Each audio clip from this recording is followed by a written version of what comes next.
বসে বসে কি করছিস? কে রে? এই তো আমি রে। ল্যাংড়া নাকি? হ্যাঁ আমি। আর ভাই বলিস না, যা গরম, তাই একটু বাইরে বসে প্রকৃতিটা দেখতে এলাম। ও ভালো, তাহলে তাহলে বসি, তাহলে এখানে বস।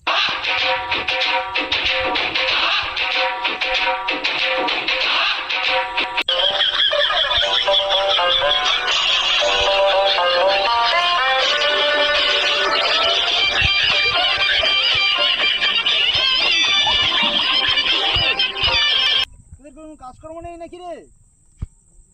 বোকা চোদা, বাল ছিঁড়ে চলে এলো। আয় এখানে বস। এই আমাদের